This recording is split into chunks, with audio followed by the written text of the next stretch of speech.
Hi, I'm Hazel, and this is a quick overview of the bosses in Neltharion's Lair as they appear in the Legion beta.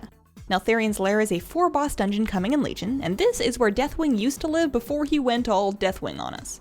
He's long gone, but some dude's down here with the Hammer of Khaz'goroth, and it's up to us to get it back. Rokmora is a giant crystal fury destined to give you Stonecore flashbacks. As the boss takes damage, its body shatters into Blightshard Skitterers that will attack the group. When they die, they leave choking dust behind, so reposition as needed to avoid standing in that. Shatter is a stomp attack that deals damage to the whole party and crushes the Skitterers, so there will be more of that green fog. Finally, Shards is a frontal cone attack that does moderate damage, so do your best to scooch out of that.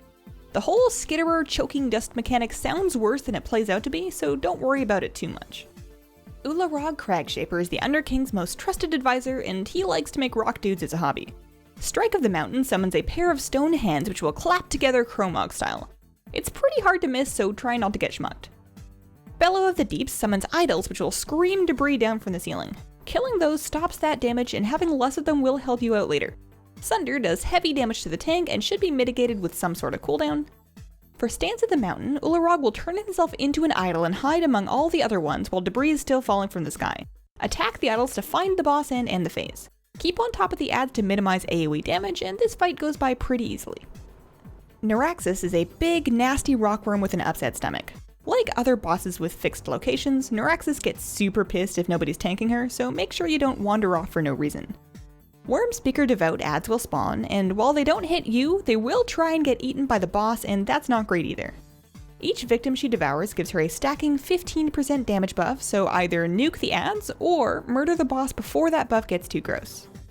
Rancid Maw and Toxic Wretch are both lovely ways that she likes to spread poison pools, so watch out for that. Spiked Tongue is the big thing that's going to wreck you here, and you want everyone to run away from the boss when she starts casting it. Like the worm from Shadowmoon Burial Grounds, you can use the toxic bile pools to slow you down and avoid getting sucked onto the spiky tongue. If anyone, including the tank, is in range of the boss when the Spiked Tongue cast finishes, they'll get eaten for more or less lethal damage, which buffs the boss and also kills that one guy. After Spiked Tongue is over, your tank needs to get back to the boss so that she doesn't putrid skies all over everyone. At 20% health, the boss will Frenzy, which is pretty bad if she also has Ravenous stacks, so just pop your cooldowns and end the fight. Dargrul the Underking is the guy you're after, and that hammer he's waving around is the one we want. Magma Sculptor summons Molten Charskin adds that fixate on random targets.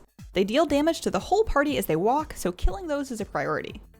Landslide does a big line of damage in front of the boss, which hurts you and also destroys objects in the room, so the tank wants to aim this appropriately.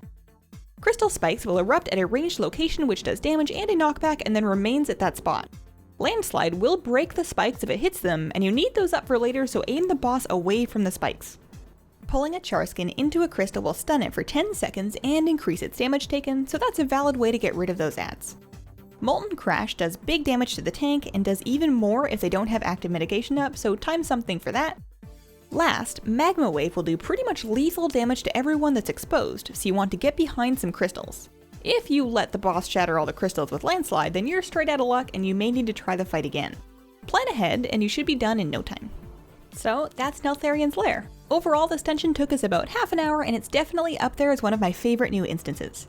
Thanks for watching, let me know what you think, and have a wonderful, wonderful day. Bye!